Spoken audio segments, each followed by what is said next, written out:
Ladies and gentlemen, welcome to the Coin Op Cowboys, the podcast where four guys come together to share their hilarious experiences and insights on a variety of topics. From dating disasters to workplace shenanigans, nothing is off limits on this show. Each week, our four hosts bring a new topic to the table, and you can expect to hear some wild and entertaining stories. We'll share our own experiences and offer our unique perspectives, all while keeping things lighthearted and humorous. This is Coin Op Cowboys, the podcast where hilarity ensues and the only thing we take seriously is having fun. Welcome to the show. I am your host, Angel. My co-hosts are Chris, Ryan, and Steven. So sit back, relax, and get ready to laugh along with us as we explore the absurdities of everyday life.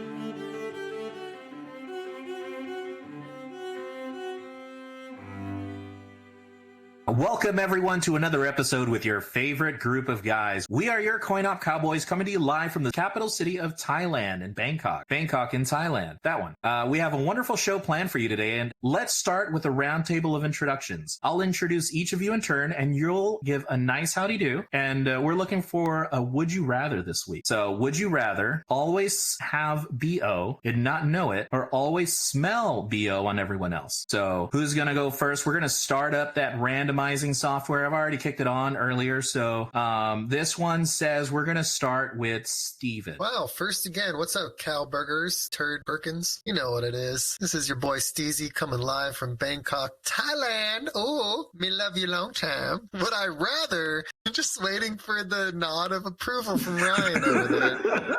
So much cringe. If I tiptoe in the line. All right. Would I rather have BO that I don't know, or smell the BO on all the hoes? I'd much rather, dude, I'm a fucking narcissistic person. Enough that I would rather not smell it on everybody else because, no, I hate the question. I think I'd rather smell it on other people, to be honest, because if I smell it on myself, oh no, you can't smell it on yourself, right? You have no idea. I'll take it. Fuck it, whatever. I wouldn't be self-conscious. I wouldn't even know. And I would only attract the people that like my natural scent. I'd be surrounded by people who actually like me for me, you know? That's where I'm going with that. Let me pass it on over to the next person in the randomizer. And I always wanted to know what a winner smelled like. He did win that argument. Very good. All right, next up is Ryan. Oh, hey, everybody. Howdy ho. And this really brain buster. I'd rather be the sneaky one because I don't want to smell that shit. And nobody was next to me in the movie theater, and it'd be great. I wouldn't have to deal with stupid strangers as much. Very good. So we have two for rather have BO. Very good. All right, Mr. Chris, what do you got for us? All right, Ola Wranglers out there. Chris here. In this aspect, I always viewed myself as my own protagonist. So I think in this situation, I would take the smelliness of the world upon me so that the rest of the world can smell in peace. Modern day hero. Modern day. What a champion. Man of the people. Just, I idolize Morpheus, who also can't smell anything. See what we can do from there, giving it back to the people. You can smell everything. That's not part of the question. You're going to smell everybody's BO. Right. I never saw The Matrix. I guess, like you're in the Matrix, so you can't smell stuff. Actually, I guess the question is there, you probably could taste things in the Matrix, huh? It's whatever the Matrix wants you to believe it tastes like. Yes, we are in the Matrix. All a simulation. Like Cypher knew that Jake wasn't, the steak wasn't juicy and delicious, but he didn't care because he felt it. What? Yeah. I don't get it. Well, maybe you should watch the fucking movie. I will watch the fucking movie. I apologize to all the cowpokes out there. I want everyone to smell my BO. So we have 3 for smell like BO because I wouldn't know it. And I don't care. I don't want to smell anyone else. Very good. And with that, Chris, you are the winner this week. Congratulations. I have just instituted point system. You win 1 point. Very good. I 1 point for don't Ravenclaw. feel good about glossing over the fact that Angel hasn't seen The Matrix. What's like wrong with that? Okay. Everything. It's like the best movie of all time. Okay, Steven. The best movie of all time, really? But the top 10 I second that. movie, dude? Yeah. Because I don't think there's such thing as the best movie of all time, so it's all on like your Mount Rushmore, and that's fucking George Washington, baby. No, there's a clear winner for top movie of all time, okay? And I'm going to break it down what that movie is. Ocean's You're 11. fucking stupid. That is the best movie of all time, dude. That is and for that reason, I'm out. Is it the George Clooney one, or is it the shitty no, not the original one? I tried to watch it, and I got out after so 3 minutes. So that proves that the remake can't be the best movie of all time because remakes are never better than the original. The Matrix is aging like fine wine. That's the one with Keanu Reeves. Ocean's right? 11. Yes. Yes. Don't Yes, watch 2 or I hear 3 it. or whatever. Just He only was watch John the Wick, original. right? Yes, he is John Wick. Yes. Yeah, John Wick's He's better. also Agent Johnny Utah. You ever seen Point Break? It's not a comedy. Oh my I god. only watch comedies. He's also in Cyberpunk. Puss in Boots. What's Cyberpunk? Cyberpunk, the video game. Keanu Reeves made an impression there. He pulls you out of the scrapyard. should just be Cyberpunk called- 27. How do you not know what Cyberpunk is? Yeah. I don't know. I gotta It was Google it. supposed to be the greatest game of all time. I Cyberpunk. think I thought of a new name for us, and it's the Turd Blasters because we just shoot the shit. You know what I'm saying? That's good. That's Ooh, good. I like that one. Oh, this game. I thought it sucked because it never got finished. No, it's good now. They kind of finished it. Oh, Yeah. All right. sweet. Anyway. Off the rails. So Hey, soon. that's a good name, Off the Rails. I'm sure that's not taken. All right, ladies and gentlemen, we're going to jump into our topics, starting with, again, the randomizer. We're going to start with Oh. Chris. Oh, What'd you baby. bring My for us time to today? shine. Yeah. Well, so I wanted to bring up another segment in Visions Were Made. I like to call this one Business in Our Solutions Department. Set the stage for y'all. It's 4 years into the American Civil War. Solid stalemate. No one's really making any great progress. You got the Confederates in the South. They were very talented soldiers, very talented generals, but they had less manpower. Union in the North, they had way more manpower, 22 million people. They had great trained infrastructure, but their soldiers and generals were just less skilled. So we got Lincoln. He's like, guys, we can't do this thing forever. His idea is let's just attack the capital of the South. So he asked his general to go do that. And the first guy couldn't do it. The second guy didn't want to do it. Third guy didn't want to do it. The fourth guy couldn't do it. The fifth guy didn't want to do it. But the sixth guy's like, I'll do it. And he's like, thank you. And then the last bit of information we need to know about that is on the Confederate side, we had Robert E. Lee was just running circles. To really set the stage, Grant moves to attack Richmond, but he said the way I'm going to do that is I'm going to attack the supply depot in Pittsburgh, and that's where we're at. But I wanted to take a small second to talk about the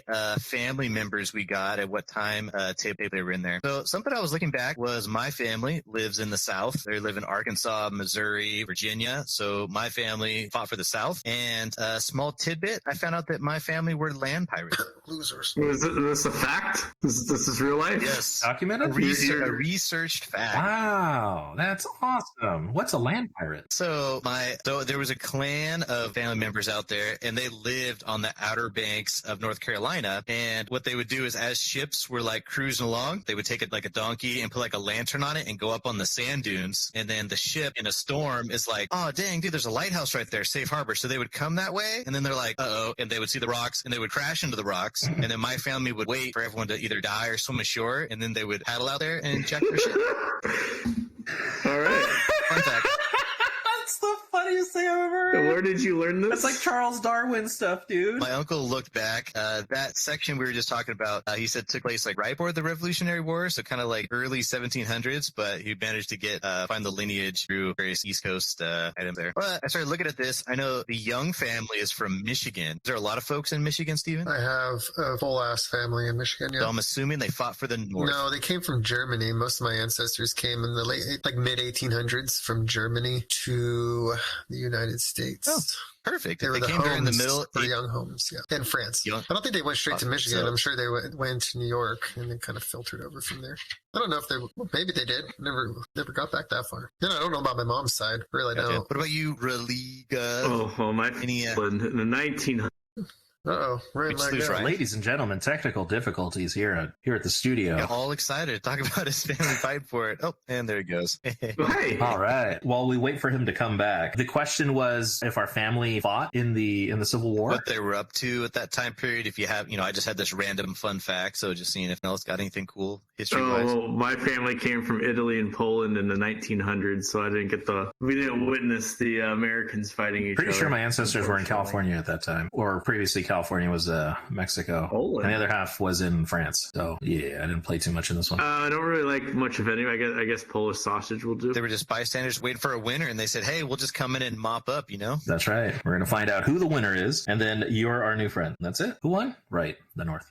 Right? Yep. Yes. Yep, North. Welcome back. Ryan. We totally missed your spiel, Ryan. So if you had any cool family history stuff you want to talk about, feel free to. Gotcha. Poland. What's your favorite Polish food? Some kapasa. Dynamite. Goddamn Poles. So 4 years in, Civil War, getting her figured out. They're sieging Petersburg. They say, guys, this Petersburg place is a town that they heavily fortified. They had miles of like trenches and berms, and then they had these great big towers built. They had redoubts that I had to look up. So the Union was like, hey, hey, what should we do to like pry these guys out of here? And the Confederates were defending it so hard because it was a major train depot. This guy said, I got this idea. What if we dig under them and blow them up? Like, oh, I mean, dig under the towers, walls, the fortifications. We'll just dig under whatever fortifications they had and we'll blow the fortifications. Like TNT? So, the old TNT barrels? Yeah, right. And I was trying to think, is there anything else you could do? But I guess, I mean, they've been doing this for 4 years and it wasn't going very well. So I'm assuming he's like, okay, I'm up for ideas. Okay, blow them up. Let's do it. Now, I also want to point out that no one up until this point had tried something like this from like a warfare point of view. They said, let's figure out the technical aspect of it. They said, okay, we need to dig a 500-foot long tunnel. And then they made the tunnel like 5 feet tall. So you couldn't even like stand up all the way. You were hunched over. A, you had to hope you didn't hit anything weird, like mud or rock or something. B, you had to hope that you were able to locate it properly. Like don't go too far down. Don't go too far up. Make sure you stay in a somewhat of a straight line. Understand your distance to make sure that you're at the right spot. So there's a lot of things for that. But these guys were able to dig it out 50 feet a day. And I think the way they're able to do that is they offer a program. They said, if you guys can reach 50 feet a day, everyone gets 2 shots of whiskey as a bonus. Hell yeah, brother. Yes. Let's do it. Dude, I'm going for 100. Yeah, now we're talking, right? David has some cool ideas. Like the big thing about mining is you got to keep cycling the air because it gets real stale and nasty down in there. So they had this idea. They did wood tubes and then they put a fire at one end that would help rotate the wind in there.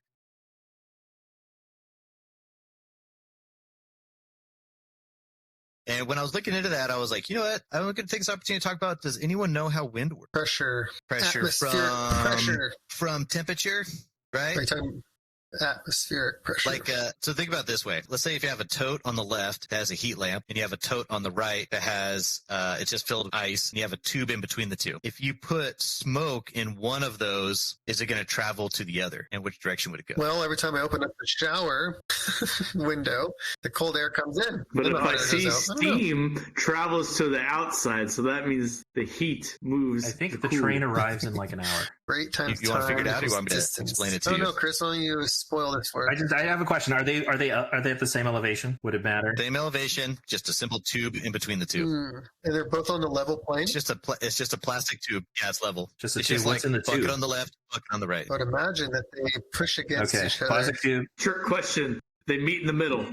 Well, like hot air rises. Steam rises, right? But if they're on a level playing field, I guess the hot would, if it's all enclosed system, then the heat would create pressure towards the cold. That makes sense. The That cold makes would sense. draw And it. I guess with this example, when I'm thinking of a tote, I'm thinking it doesn't have a lid on it. So for the pressure I idea. don't know. I feel like it'd be like it would be at equilibrium, and there wouldn't be any transfer. When I there. think of a tote, That's I what think of stoat, and I start thinking of Inscription, that game. The stoat was funny. We're talking about totes.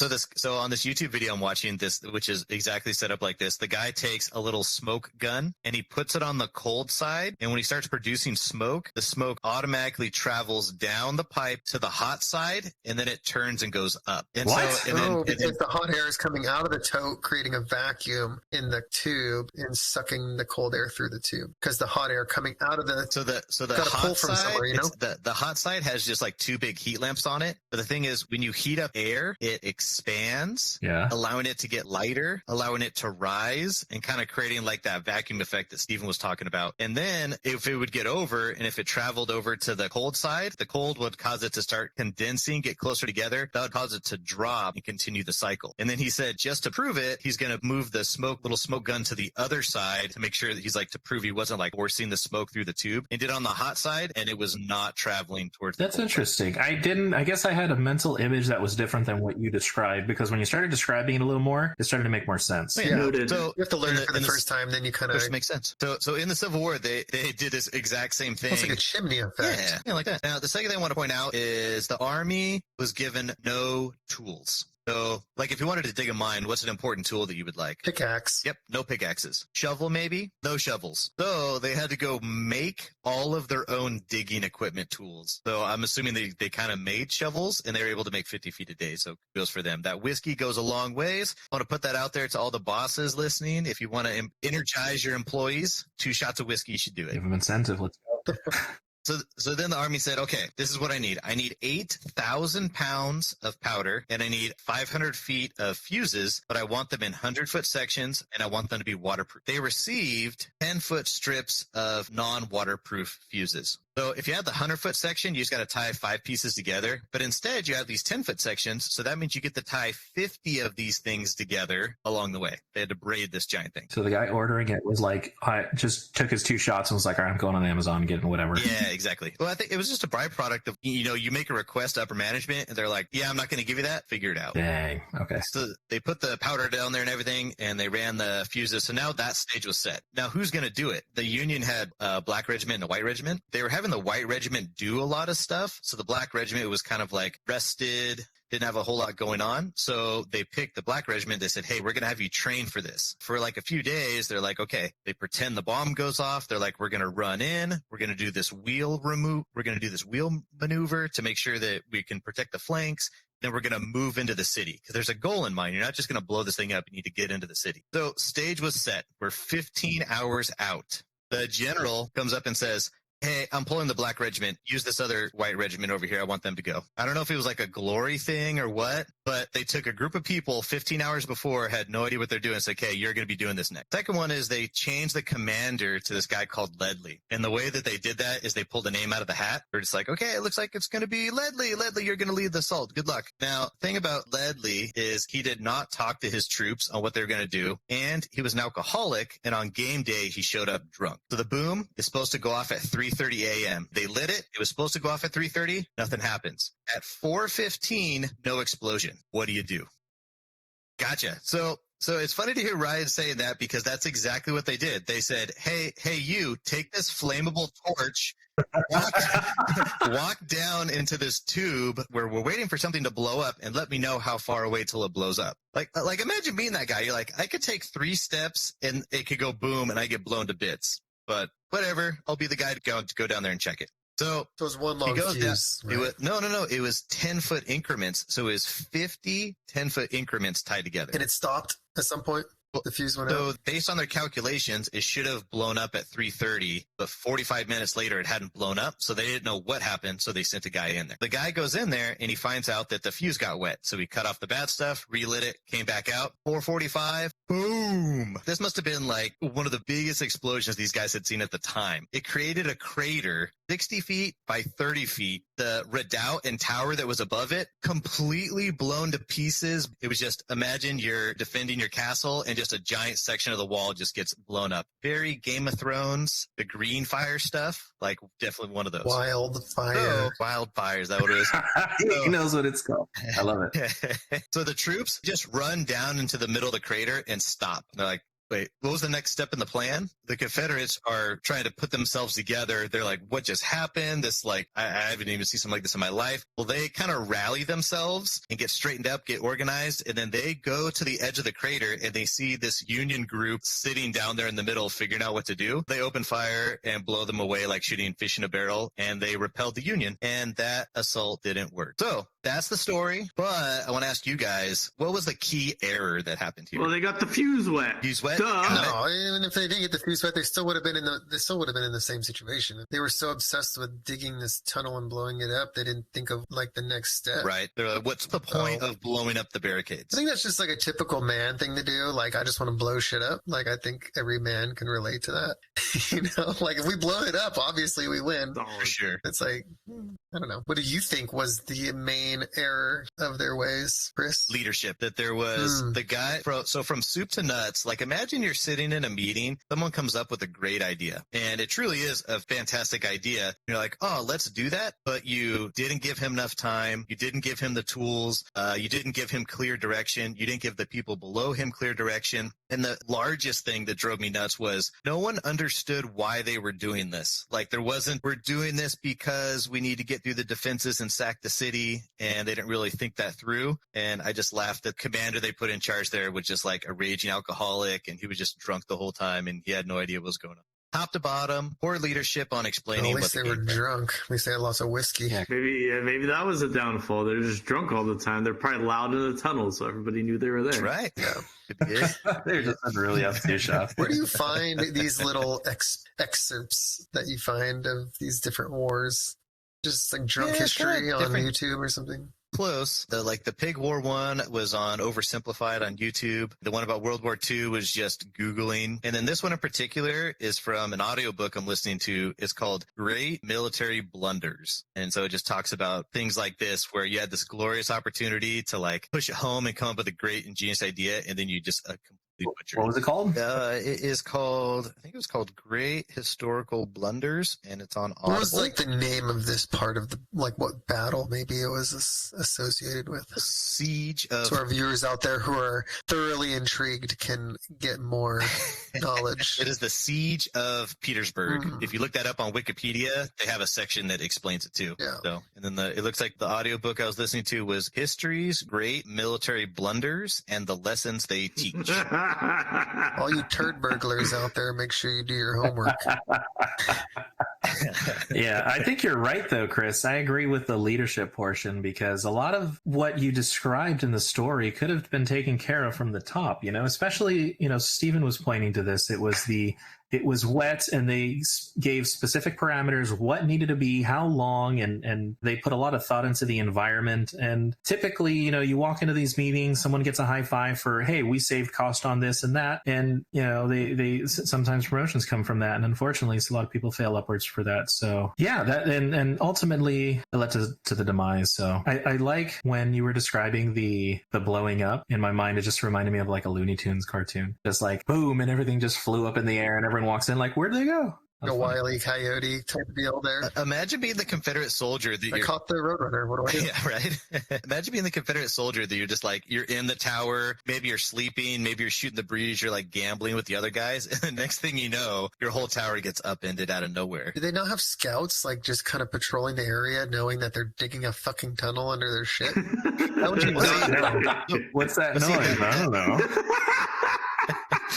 But see, that's the point, that because the Union had to think about that, and they even said, they didn't have wheelbarrows or anything. So what they had to do is they just had buckets of dirt, and they had to carry it out the back of the tunnel real quietly and go drop it off somewhere, so that the Confederates didn't be like, why are they displacing all that dirt? They must be digging something. Like, it completely caught the Confederates off guard. Oh, what did you do before you died? Oh, I don't know. I just fucking moved buckets of dirt out of a tunnel for like 30 days straight, and then I got fucking shot in the head. But I got a lot of shots. It's just like, what a way to go out. Yeah, man. so if you That was beautiful. if you're at work and you're in a meeting and some guy has a great idea, make sure the proper attention goes to that so that you can carry through that great idea. So yeah, if we complete this, then what? What is the plan for after the tower falls? So it's like they just put like a demo guy in charge of the whole Yes. group, and so like they're so short-sighted. Like, can't just take like a engineer and make him in charge of a whole project. I mean, he's good at like designing the building, but like, who's gonna market the units? Who's gonna sell the property? Who's gonna get a tenant? Who's gonna do all this stuff afterwards? The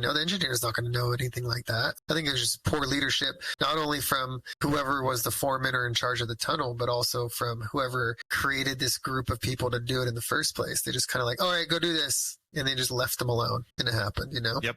Yeah, I agree with you. I think They probably just forgot that they even told it. Some dude's like, I forgot that we even told them to dig that tunnel. I can't believe they did it. That's right. That'd be great. It's probably a joke. exactly We're what going happened. to keep Guys are these still guys doing that? busy. Tell them to go dig a tunnel for I a guys month. gave up on that a week ago. Yeah. So I told him, hey, go fucking dig a tunnel under it and blow it up.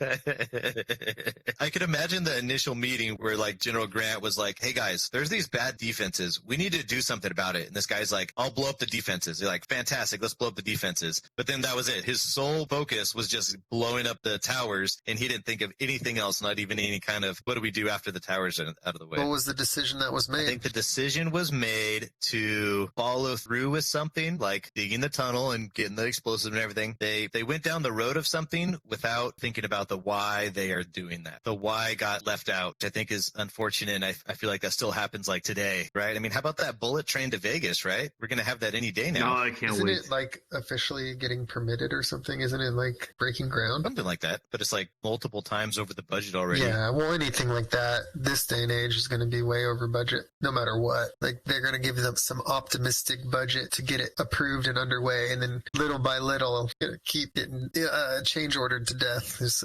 increases. But if they can't do it from Barstow to Vegas, they're never going to do it anywhere, because that's the most wide open land for so long. You just build it on the side of the freeway. If you get, there's no property. You're going to get a little bit of like environmental pushback on coyotes that live out there, or the jackrabbits, or certain flies, or anything like that.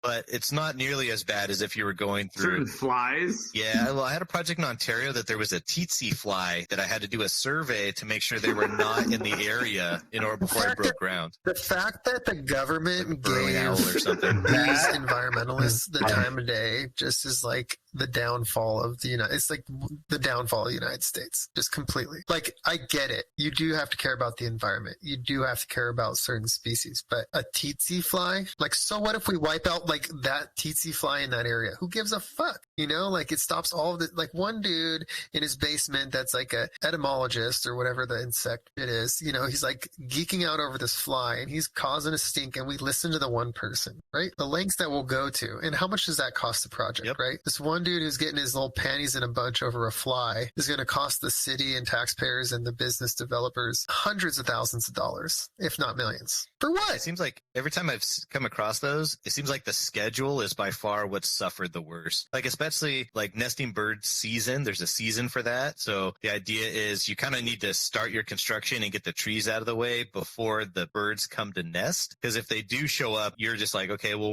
we're down for 6 months. So I think the same principle applies to the flies. I don't think they have a nesting season, but they probably have a season where they're active. So you'd want to do your construction before they show up. No, we wiped out all the mosquitoes in this area. Oh no. Yeah, that'd be nice. Speaking of the rail job, I found a real good article on the rail job. I'm gonna send in the text from chat. You guys want to take a look real quick? One to Vegas? I mean, but Spirit Airlines and Southwest are flying me to Vegas for like $70. Ooh, that's a good deal. So your flight gets canceled. I also fear for my life. Expected travel time for this rail is 2.25 hours, but I don't know if that's from downtown Los Angeles. Top speed, it's twice as fast as driving from Los Angeles, and zero emission electric train. So it's expected top speed of 180. Are you looking at the same link I am? Oh, I set the wrong link. I just read it. Oh, shit. Hold on, I got to read it. I saw squirts. Gone, dude. Gone. Nothing. Sorry about that, listeners. They didn't see it or read it.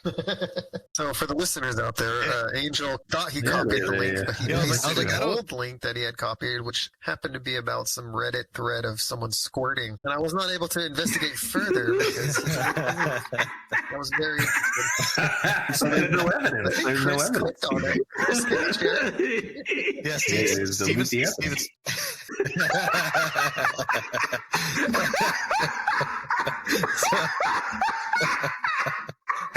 Give up.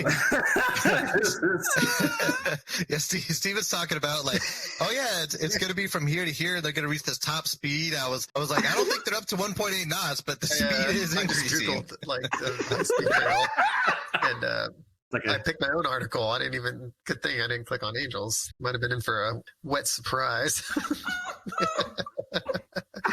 So, key facts of the rail between Las Vegas and downtown Los Angeles. Expected travel time, 2.25 hours. Route is twice as fast as driving, zero emissions, top speed of 180, 400,000 tons of CO2 removed annually by reducing 3 million vehicles. Cool. Connections to Metrolink and planned future connections. Oh, wow, look at that. Convenient station location on the Vegas Strip, I-15. Approximately 50 million one-way trips are made annually between blah, blah, blah, blah. Okay, a bunch of bullshit. Let's see if it's actually... That's just like... Does it plan to stop at Eddie's World? The hell is Eddie's World? I imagine... Ice cream place. You ever been to Eddie's World? Station. Oh, dude. Brightline isn't. I don't know.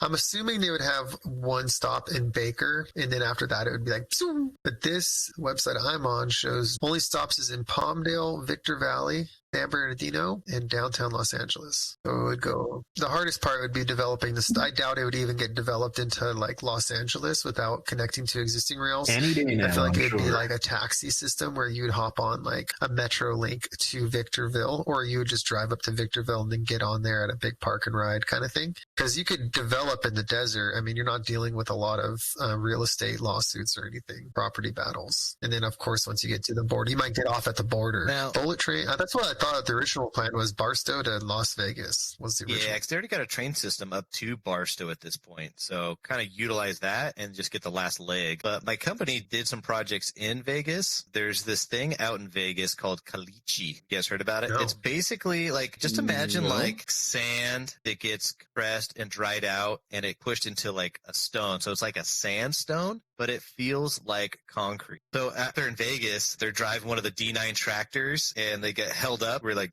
grading for a foundation for this project. Big tractor got stuck, so he gave it a little bit more gas, and it snapped the ripper off the back of the D9 because it's just this massive collection where it's all congealed. So the way that you handle that is with dynamite. So the correlation that I see here is we are going to create a rail system from Barstow to Vegas. It's going to need to go underground, and we're going to need to use dynamite to blast our way there. Welcome to the Siege of I St. feel like you just built it in Minecraft. You got dynamite, TNT, you got a railway, sandstone. Done. Potatoes? Yeah, they got potatoes in there. That war was nuts. All right. With that, thank you, Chris. That was really interesting. Very entertaining. Thank you so much. Let's jump into the next batting order. Ryan, you're up next, sir. What did you bring us? I see this very attractive woman. Oh, you find her attractive, do you? I say it so I don't offend her, so she doesn't harm Oh me. wait, Angel, What do you mean? Angel, are you looking at the same link I'm looking at? Oh, that's right. Okay. Sorry. The pod, main. Oh, yeah. Yeah, she's hot. She's hot. Why did you ask if she'll haunt you? Yeah, I won't fuck with. No, I haven't heard the story yet. I might regret it. You might. I feel like you would never ask someone to haunt you. Pretty sure. I Well, can think of someone. Well, let me tell you about this tale. This painting is called "The Woman in the Rain," and it was painted by Svetlana Telets of Ukraine. Crushed it. And she painted this painting shortly after graduating from the prestigious Ukrainian art school Grekov, Odessa, and she graduated in 1996. Is that in Texas? That's recent. No, it's in Ukraine. Oh, I heard Odessa. Okay. No. Odessa is the name of the art school. The Grekov Odessa Art School. Okay, sorry. In Ukraine. Anyway, she was happy when she graduated, but for 6 months after graduating, she felt very uneasy. And she just feels like she remembers being watched for 6 months of her life. But she grew accustomed to this and she'd push thoughts away. Then one morning, she sat in front of a blank canvas. And when she was thinking in her mind, what am I going to paint today? She closed her eyes, and in her mind's eye, she saw the image of exactly what we're looking at on our Google Doc of the woman in the rain. So she began to paint, and the painting was completed. For the most part, about 90% of it was done within 5 hours. And she said this didn't feel like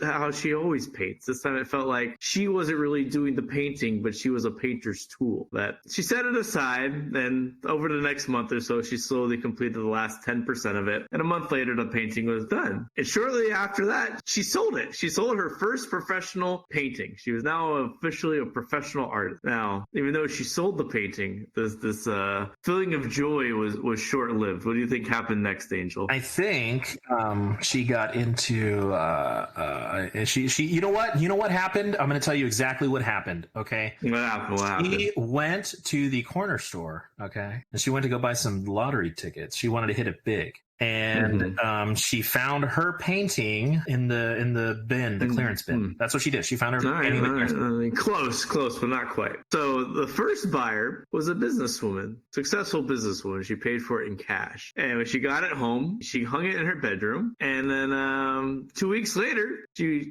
took it back to Svetlana, and she said, "Please take away this painting. I cannot sleep. It seems as if there's someone in the apartment beside me. I even took it off the wall and hid it in the closet, but it doesn't help. I still feel the presence." so she returned it. I didn't hear that last part. Can you do that one again? Delano is very upset. What did she say? Svetlana is very upset, Steven. We've moved on.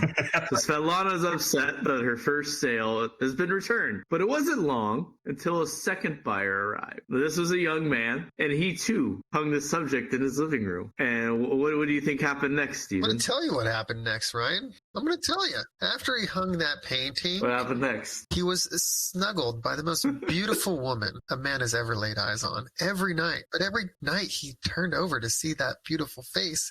There was nobody there. And he got the heebie-jeebies. Ooh, goddamn. Yeah, you're very close, Stephen. So the young man returned to Svetlana, painting in hand, and returned it. And to her he said, I dream about it. Every night she appears and follows me like a shadow. So he did see her every single night. It was very uneasy, and he returned the painting. Delano was once again very upset. Now, a third buyer came in, and this buyer already knew about the painting's strange reputation, and he wanted it for that very reason. What do you think happened next, Chris?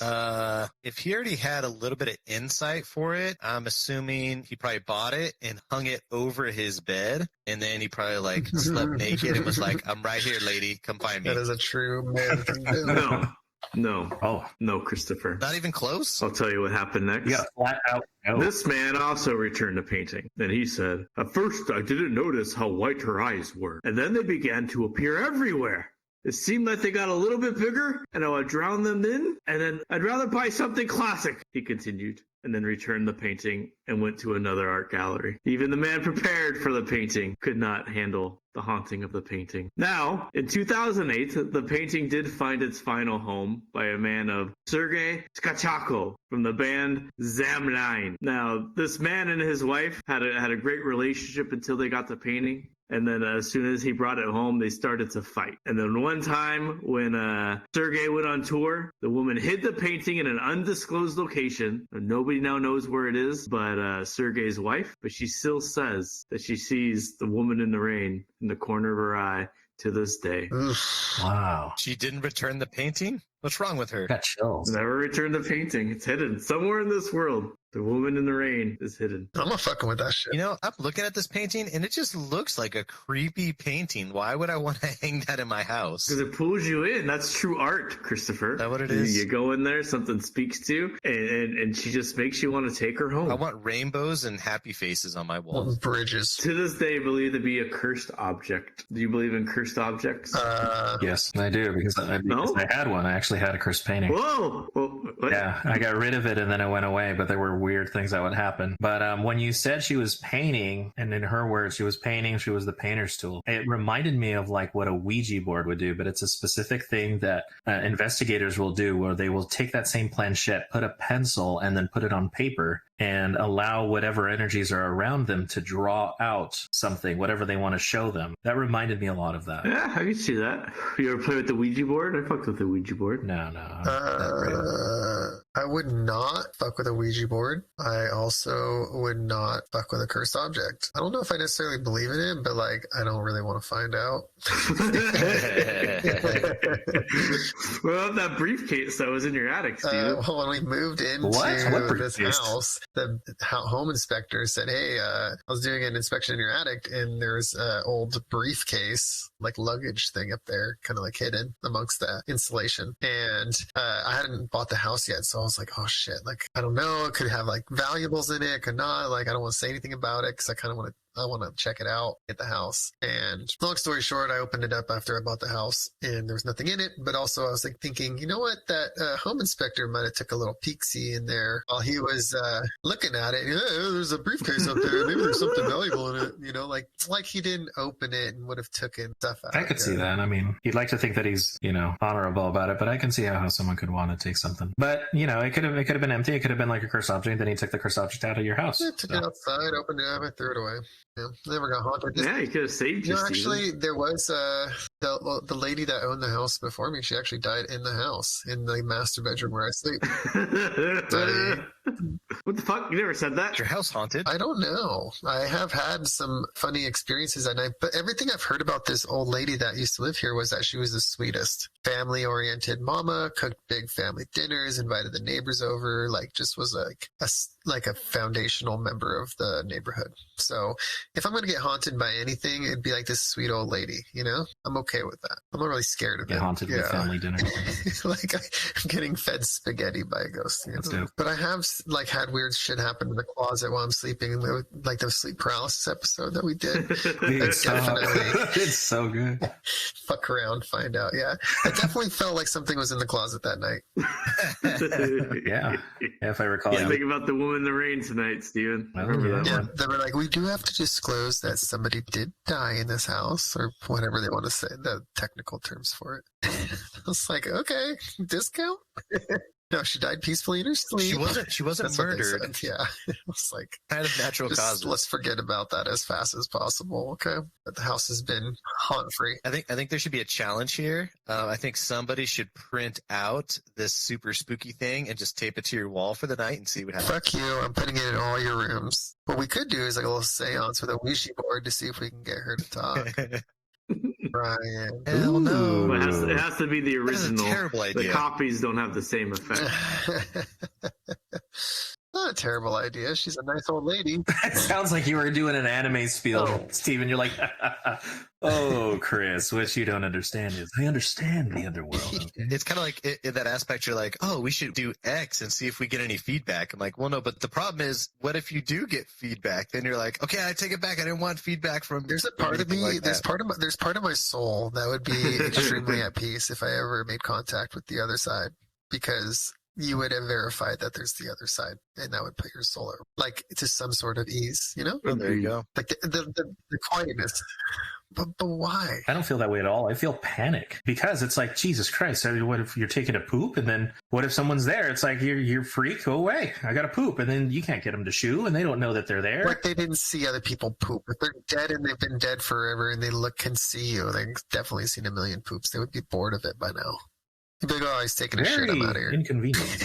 Do you think that energy that's left behind is stuck in an infinite loop in whatever they were stuck in previously or before they died or a traumatic event? Or do you believe that they're actually a sentient being that roams around? Yeah.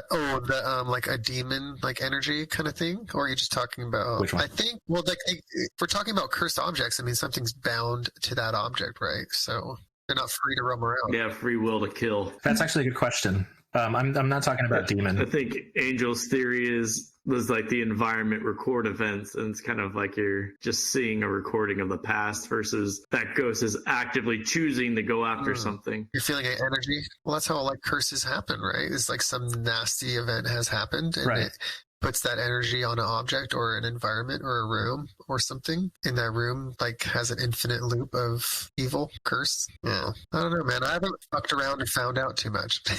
I started thinking about what evil was.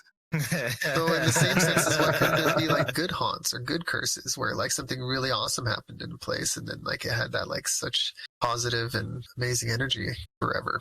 Good Mhm. vibes. I think they're called blessings. Well, yeah, they have that same thing. Like, you know, they say that they have the shroud that like Jesus was covered in the tomb. They have a piece of the cross, and they say that those have like healing qualities about them. I saw this one video on YouTube where like there was like mysterious water trickling out of like a Jesus statue somewhere in the Middle East, and everybody was like flocking to it, thinking that it was like some holy water, some miracle of Christ, or something like that. It ended up being that there was like a bathroom like upstream, like several like meters away. There was like a bathroom that like had a pipe that had leaked, and it was leaking out through the statue. Shit happens. It happens. Jesus toast and all that. That's some. It's well, I'm funny gonna tell 'cause you, Ryan.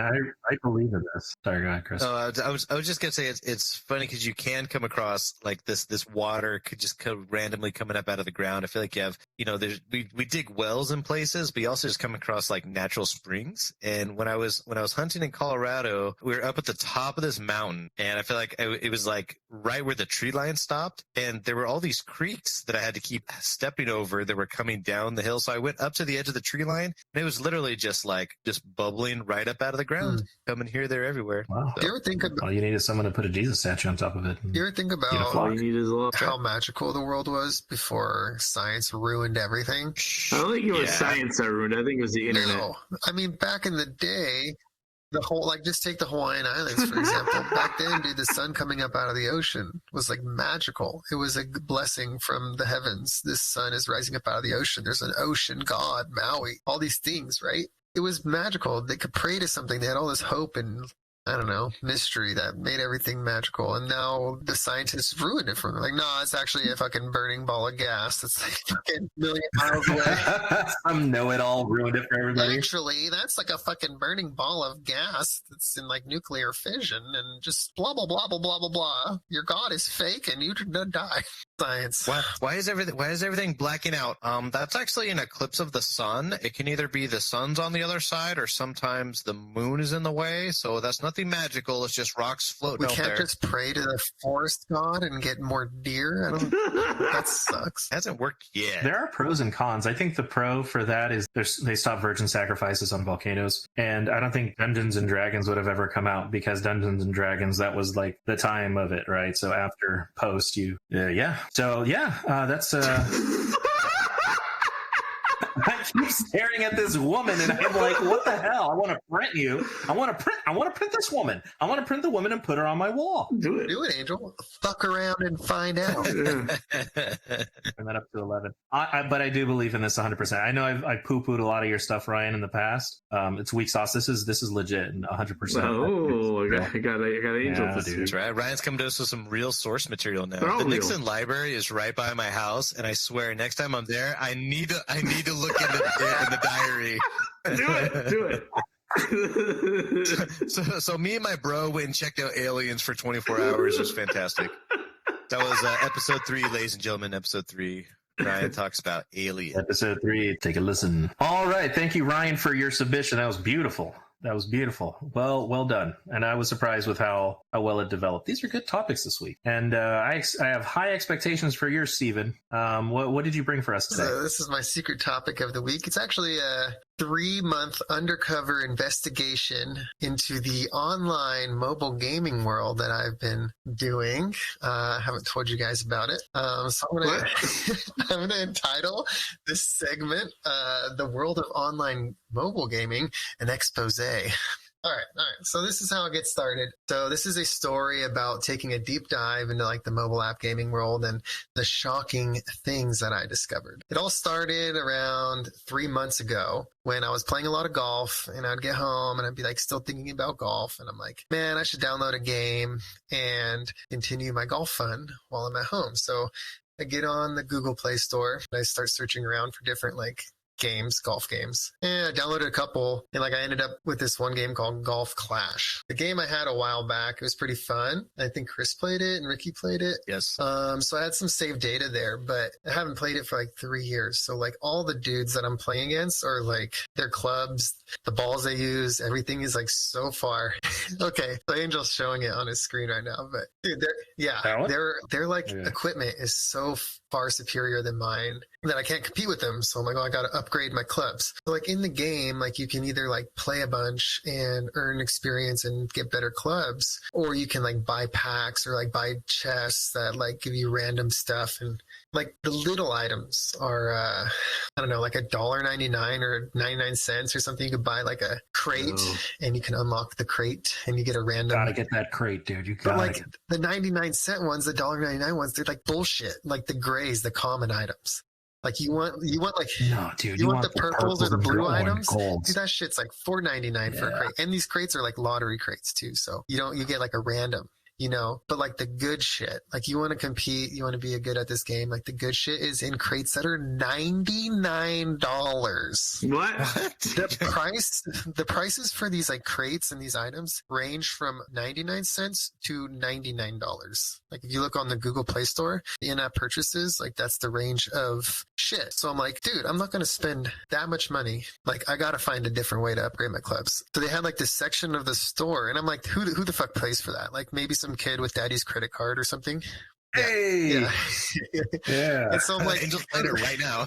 Yeah, I am playing it. And so and so there's a section on the shop area that says like you can like earn free gems, earn free things to unlock these clubs. And so I click on that. I'm like, okay, how can I earn these free gems? Like, okay, download this other games, like they have another list of games, and they say play these other games, and as you earn achievements in those games, you'll get gems in this game. And I'm like, okay, cool. The pyramid scheme. Yeah, so I'm like, okay, cool. Like I can play this other game, just bullshit my way through that, earn points, and then play the game I really want to play. So that's where the fun begins. I look at the list, and the one that would get me the most points was this like Mafia game. I don't know if any of you guys played like Mafia City or any of those games before. It was called the Grand Mafia, and they make it look pretty, like you're going to be the Don of this mafia, and you got to like raise the influence and power of this mafia and take over the world and become the most powerful thing, Clash of Clans style. So I download it, I start getting into it. I'm like, this is the stupidest thing I've ever played. I'm like, this is a pretty stupid game, but I'm doing it. I'm like collecting money, doing all the stupid things. You're basically just button mashing, like, oh, upgrade this building, upgrade this building, upgrade this building. Okay, train these guys, upgrade this building. And like, I'm realizing really fast that like, there's no way I can earn the achievements that I need to get the golf clubs that I want. In the city that I was in, there's like multiple factions and clans that you can join. So if you don't download Grand Mafia, don't do it. Yeah, I'm downloading every single game you say. Every single one. So Looking at Grand. in the game, like I was like, okay, I need to do something to like accelerate my progress in this game. So like in the game, there are these like cities that host about 1,000 players each city. I think there's like 400 cities, 1,000 players in each city. And in the cities, these players like band together to create clans so they can all work together to become more powerful, whatever. I said, I need to join one of these clans to increase my influence. I need to join one of these things. So I go to the list of the clans. I find like the biggest and baddest clan on the city. I'm like, apply to join. And it's like instantly rejected because I'm like a freaking guppy in this big pond. And they're like, there's no way you can join. So I have to like join some like low level clan that just whatever. But when you join the clan, they help you out and you get a bunch of coins and you get a bunch of shit. You raise your influence. I ditch that clan, go to the next higher up, get my way through that. Spend a couple of days like leapfrogging all these different clans until I get into like a pretty badass clan. And that's when I was like, okay, I'm kind of getting hooked on this game. Like, I don't want to, but now I am. And I think it was at that point I uploaded a picture of myself to use that. Because you get more coins? Yeah, because they want you to do these things. I'm like, I'm gonna like I have my chain out and I'm like posing like I'm a badass mafia guy, and I post a picture on there. I just did that. I forgot about it. It was like a day or two later, I got a DM from somebody in like the badass clan. Like they're called the War Imperium, and this is the one I wanted to join, but they rejected me. And the message in my DMs was like, "Hey, you're kind of cute, NGL." What is going on? Are you kidding? Wait, so was he cute too? It wasn't a guy, it was a girl, which I was sus of, but like it was like, you're cute, NGL, not gonna lie. And the name of the account was Phoenix Queen. And I'm like, oh my God, a light bulb went off in my head. I was like, I'm going to roll with this so I can get into the War Imperium, the badass clan that's like taking over the whole world. And so, dude, I fucking, so I'll retitle this thing as How I Became a Sugar Baby. No way. Yeah. That's So awesome. like I turned it on, I flirted, like, and I'm pretty sure that this is not a woman. I'm pretty sure it's a dude.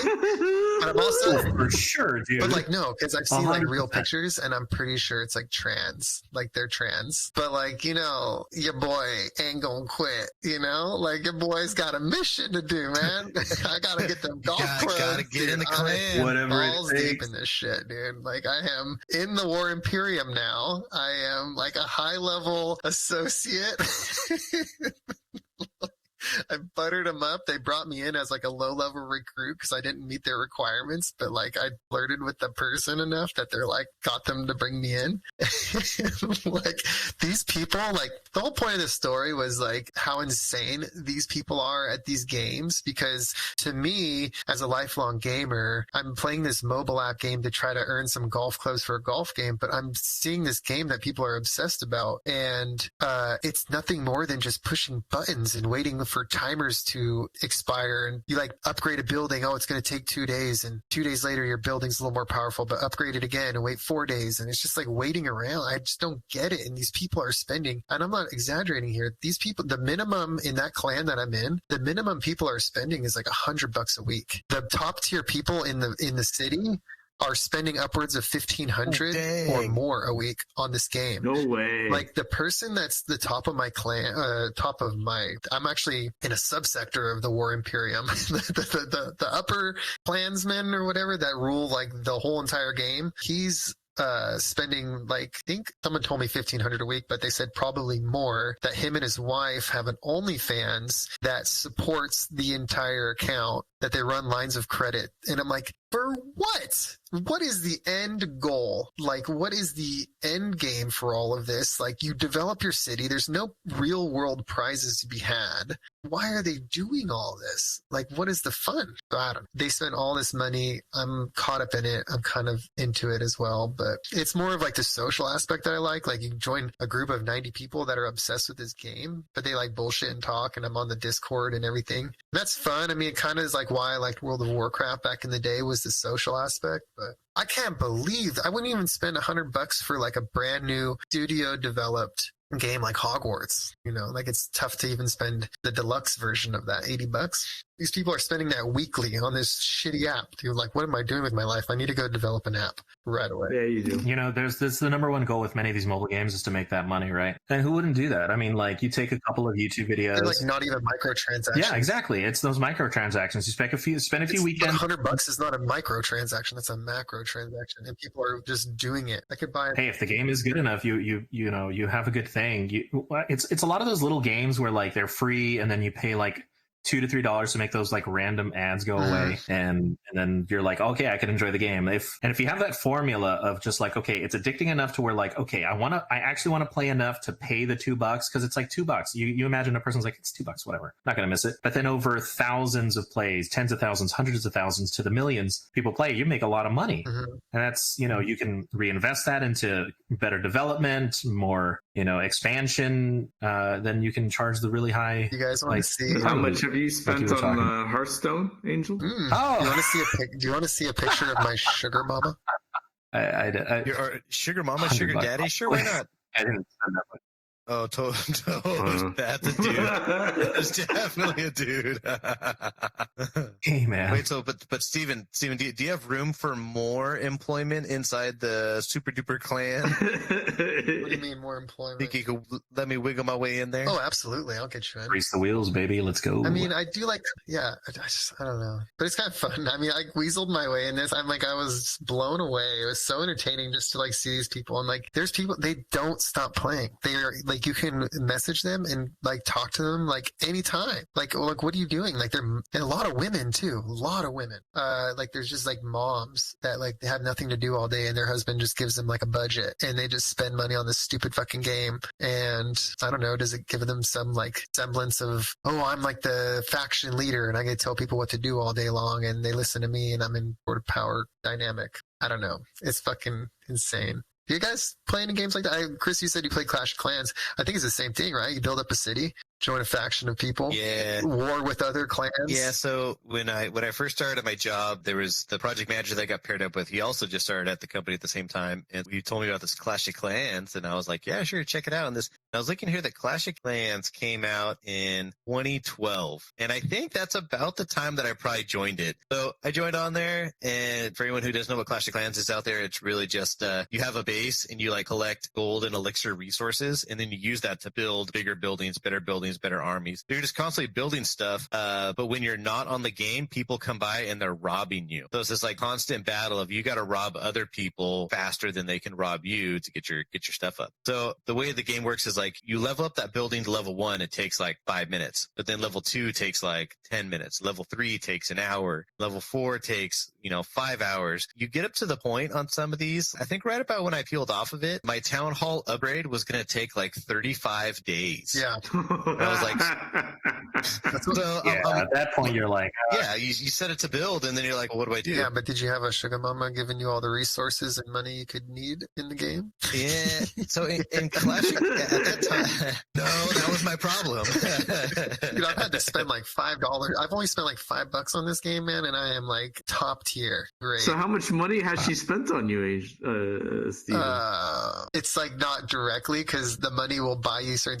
Like she can transport like resources to me. Like so, I don't know like how much it would probably. I don't know. She has spent What's the thousands. estimated value of these resources? What? She's probably spent thousands on this game. I'm sure they've spent over, like, if they're averaging, like, the lady that's leading the guild or faction, she said she's spending about $400 a week on the game. I asked her what her allowance was, and then I asked my sugar mama what her allowance was, and she's like, I don't want to say. I like what you call it. It's not even her main account. She has, like, 2 of these accounts. So she's funding 2 different accounts with this much a week. I'm like, what do you do? I asked her what she does for work. She's like, oh, I own a cleaning company. She lives in the UK. She lives in the UK and has a cleaning company. You mentioned World of Warcraft. Do you remember, I don't know if it was on specific servers, but you ever heard the guild Pure? Pure? Yeah. No, I don't think I've heard of Pure. They got like multiple world firsts, and it's just a bunch of millionaires. Maybe it was just on my server. Yeah, but back when I played, I don't think there was play to win, P2W. Because what could you, in vanilla, even the first couple expansions, what could you really purchase? Unless you're buying like gold, like third party. If you just spend time and you have really good resources, like a really good PC. Yeah, I guess. But nowadays, I think like even the big games, World of Warcraft, I'm sure you can pay to accelerate your production. Or no? Can you acquire gear through paying? I think you can. I haven't played in a while. Have you ever heard of Drama Friday? Drama Friday? Yeah, no. It's this YouTuber named Preach. Yeah. But he talked a lot about this kind of like, basically it's a UK show from years ago where it was World of Warcraft drama, like it plays out. It's a really great show, and it covers a lot of Final Fantasy 14 stuff. Oh. But it was basically like drama between guild members, like sugar mamas and want to meet in real life, and how it like spirals out of control in the game. She said, the person that I was talking to said she had met one dude in real life, and then was about to meet another. And I was like, the first one, I guess they had like set up a whole thing. He flew out there, they got to the hotel, and like it went really bad.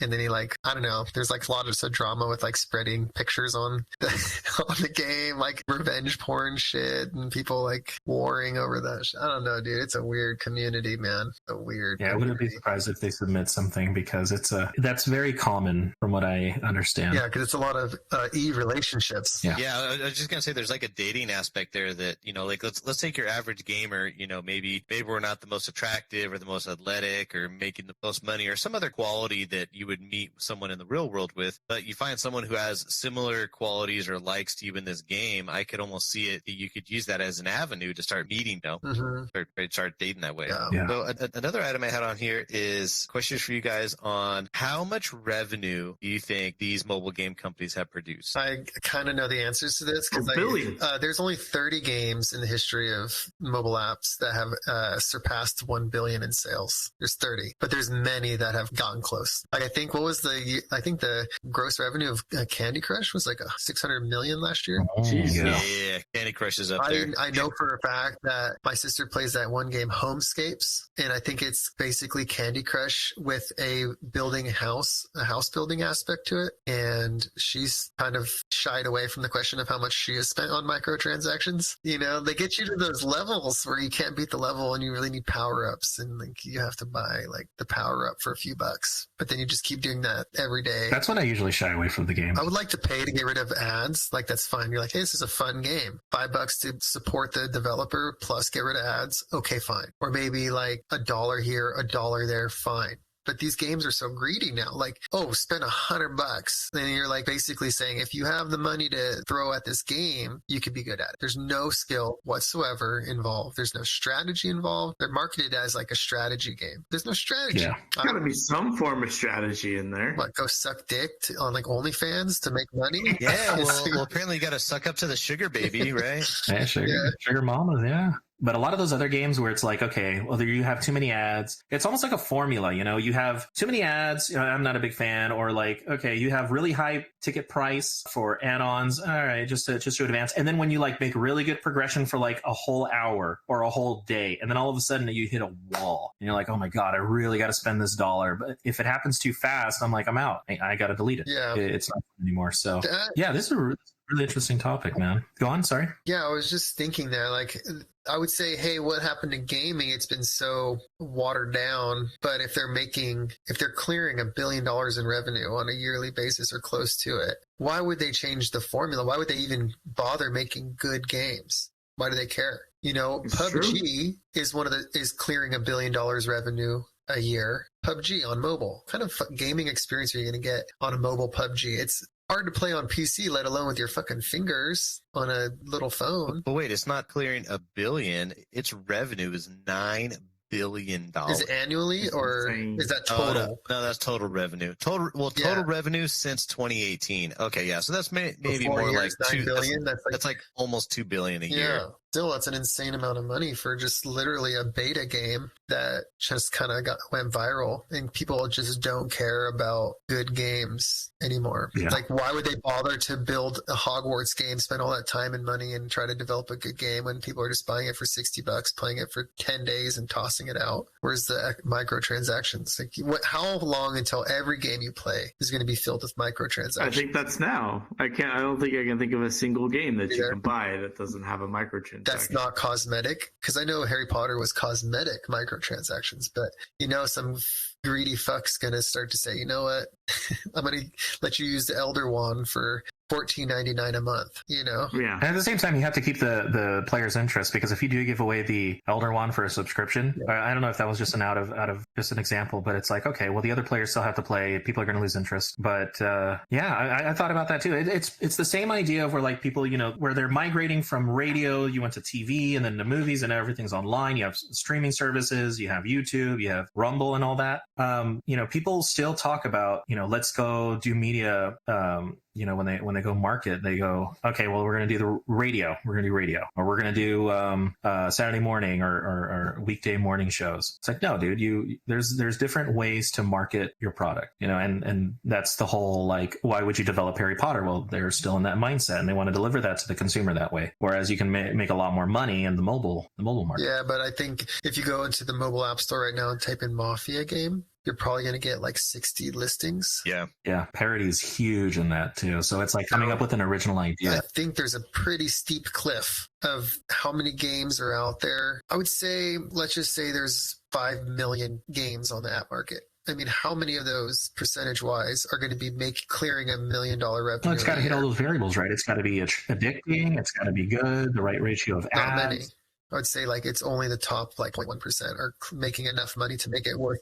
I don't get the parody thing too. You get like, oh, the Candy Crush, and then you'll have like Fruit Smash. It is like the same game, and they just make a bunch of the parody game. I wonder how successful this parody. They'll make money off the ads. They're way worse in terms of ads and like aggressiveness with the transaction. Oh, the one I really don't get is the fucking slot machines. People pay real money to play fake slot machines. Yeah.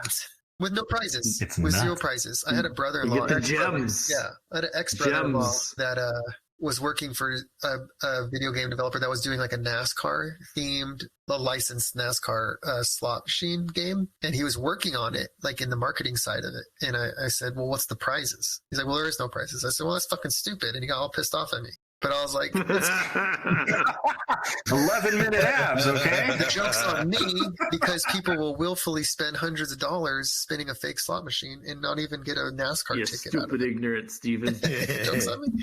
But here's the thing, because there actually is an app. It's the Vegas app that will give you real world, like, My rewards. Vegas was really good in the beginning when Vegas was struggling after 2009, before it kind of picked back up. And I guess I played it, but it was kind of like towards the middle of it. I never really cashed in anything, but I guess it was really good for getting good hotel room discounts and stuff. You'd play that game. But that game, when you bought tokens, you would have like 10 minutes of really good luck, and then after that your luck would just die off and you wouldn't win anything. And then you buy another $10 worth of shit, boom, you'd be like winning all kinds of money, and you're like, okay, it's so fucking rigged. It's Just want to see that jackpot. So I was talking to my coworker about Clash of Clans, because I kind of discovered like the cycle here. So I played it for like a few years, and I got to the point where I had to be playing it like all the time in order to I had to keep robbing people and hopefully get up enough money so that I can tell my builder builder to start building before someone came and raided me. But it started getting to the point where I couldn't hold on to my material long enough. I was getting hit faster than I could collect it. So my progress just came to like a screeching halt. And I was like, okay, well, I can't do anything. My wall section is like $4 million and I just can't get that up. So I was kind of like, whatever. I like let it go by the wayside. So he kept playing it and he actually plays it today too. And I was telling him about that. I said, hey, I had a hardest time getting a hold of that stuff. And he said, you know what? They changed that. He said, I think they realized that people would get to a pinnacle where they just couldn't get enough materials. He's like, so now it's actually when someone robs you, you get like 40-50% of whatever they rob back. Before it was like, they literally rob you and it's all gone. And so he's like, man, dude, I have so much gold. I have so much elixir. He's like, I don't know what to do with it. He says, all my builders are spending a month building something and I don't do anything with the resources. I was like, well, what's the point there? And he's like, they did that so that people get anxious. They're like, I have all this resources and I have these builders. I'm going to pay to make those guys fast build so that I can start the next cycle again. And I was like, that was a pretty ingenious adjustment that ticked up their microtransactions for people who were kind of flatlining. So it's definitely it seems like a very well thought out strategy. Oh, they definitely consulted with psychologists on how to make the game super addicting, from the sounds to the graphics to, like what you said, like the anxiety of having so much valuable stuff that you work so hard to acquire, and it being vulnerable and having to like maybe protect it, pay to protect it, or, be on all the time so you can make sure no one's raiding your shit. Or because like, if they are going to raid me, I can put up a wall. I can put up like a bubble that's going to protect me for a few hours. So like, you never want to leave the game. You don't want to let it out of your sight. Totally addicting. And then, what I'm hearing? I think we're all in agreement. We're all just going to start a Coin Op Cowboy game. We're going to develop one. There we go. Mobile game. Lots of microtransactions. Yeah, it's an old west town. You have to become like the sheriff, and you have to be like the biggest, baddest cowboy town. Dude, we could make it like it could be a mafia theme, but for cowboys. So we could call them desperados. Yeah. Ooh, I like that. Yeah. We'll workshop this. This is a good idea because I've been dabbling with Unity. Really? Yeah. It's like a cowboy game, like Clash of Clans, and make billions as long as you can make it so if I spend a bunch of money, I'm better than you. It's going to sell like hotcakes. So I found a guy who has spent a lot of money on Modern War. Do you want to take a guess at how much this guy, he's a 59-year-old owner of an appliance store. How much has he spent on Modern War total? Modern Warfare? Total? Yeah. What's the time frame? How long is that game been out? I'm always curious about these because if people spend money on it, it's actually probably decent. I actually thought it was ingenious. The dude created an OnlyFans with his wife, and it's successful, and it's paying for the game. Tons of money. You got a problem, but I got a solution. Yes, that's how addicting the game is. It's making it.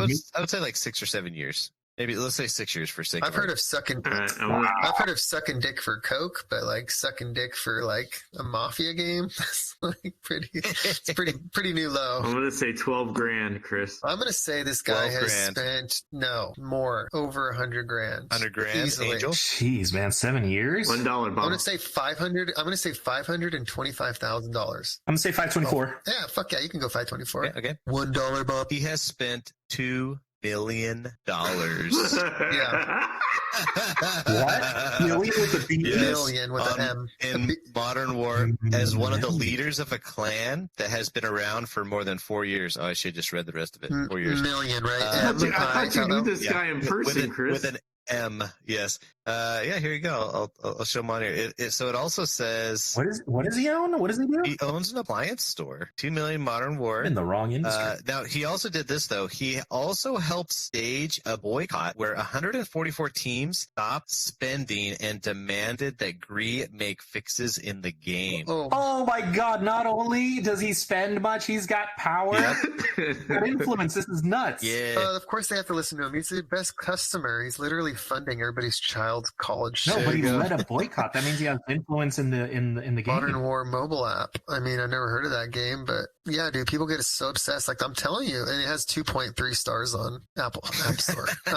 No, but that's how the guy is the leader of the War Emporium is like his influence ranking is so high that there's only one way to get to that, and he's buying every single $100 pack that comes across the screen. It's a couple grand a week. I mean, he's been at it for a couple of years. years. Do the math. And he has multiple accounts. It's just crazy. Well, we're gonna do it, boys. I'm downloading the game, and it looks like I might delete it in like 20 seconds. I see. It's all the same. Every single one of these games are the same. You get it makes it look all crazy fancy, like you do a bunch of cool shit. But ultimately, you just have like a city, and you're just upgrading buildings and training troops or training associates, and you're creating like a power ranking, like a number that's reflecting how strong you are as a city. And then you battle other people in like these meaningless little battles sometimes. Well, I don't know if this is an indication, but it's asked me to share Bluetooth with other like whatever. And I said no, because I always say no for whatever reason. And it crashed. So I was deleting the game. Yeah, so it probably stole your ID right then. I need to. I want to find this dude's like OnlyFans. I'm gonna ask if anybody has. There you go. Just curious. It's going deeper down the rabbit hole.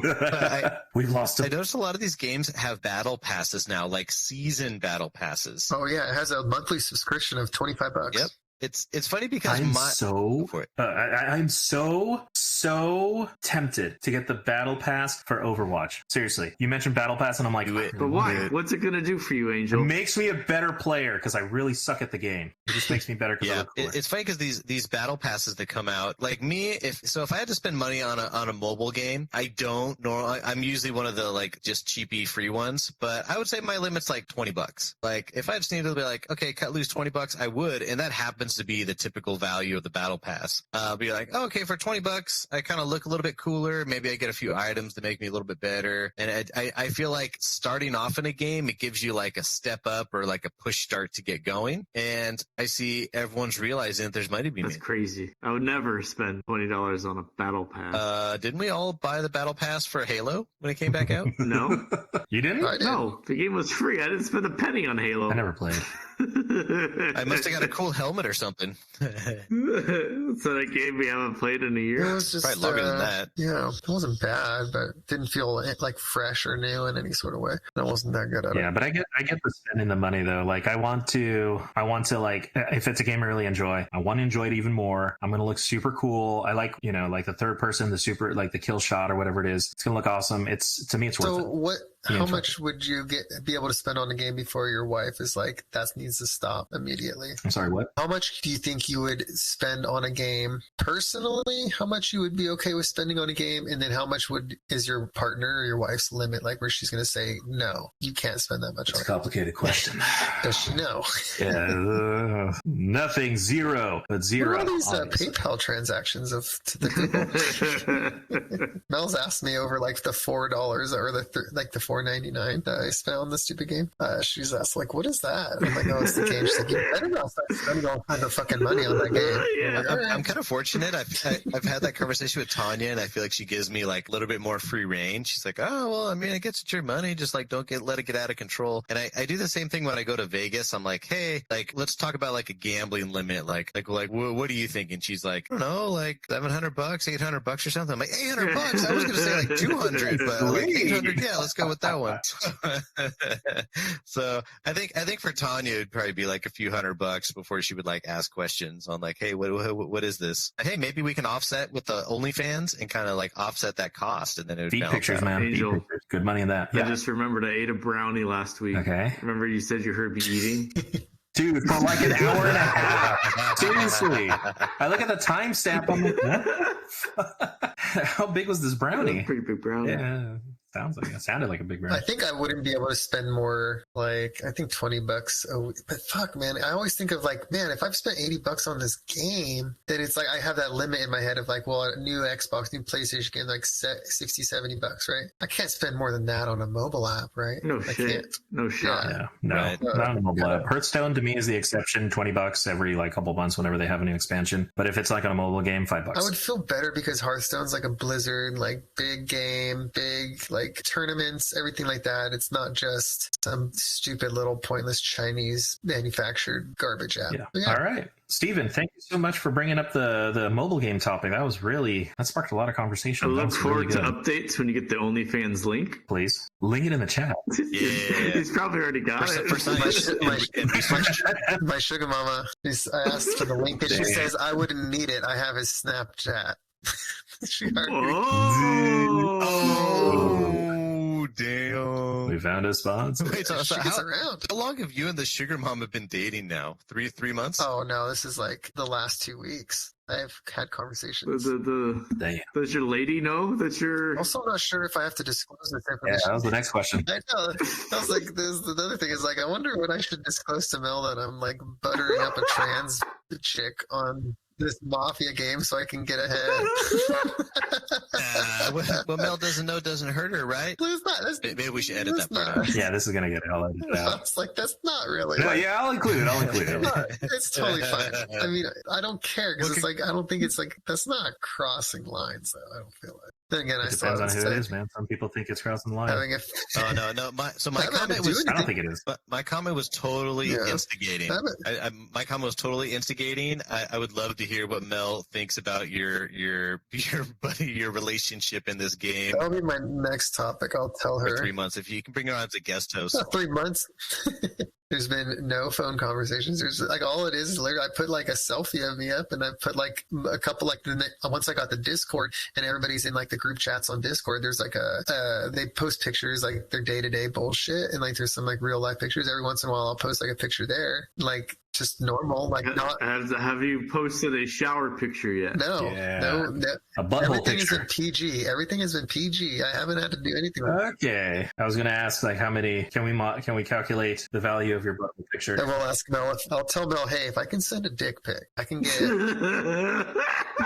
It's a loot crate. like at least $1 million in this. That's worth like $5 in real life. Can I send a dick pic to a trans woman on this mafia game so I can get ahead? I don't even play the golf game anymore. The fucking funny thing is I don't even play the golf game. I don't even go back to it. This all started with golf. It's a mafia man. I can totally get it. So you never got that golf club you wanted, huh? I'm deleting this. I see this progress. Eventually, Steven's only going to be on OnlyFans. He's not even going to be paying Well, attention now to I the can clan start an anymore. OnlyFans so I have the right amount of income to support the game and get ahead. Number one mafia. That's what you need to do. That's right. So let's close this out. Sorry, go ahead. You Chris. see, I think the main thing that I see what's going on here is I think you have the proper leadership thinking through what needs to happen and why we're doing it. So I think Steven's going to be real successful in this aspect because he understands the why. Why do I need the OnlyFans account? I need it to finance this game and this international girlfriend. Absolutely. I And have. that's what you start with. Simon Sinek. Start with your How why. dare you? It's a they friend. It's a they So, friend. good job, Stephen. Okay.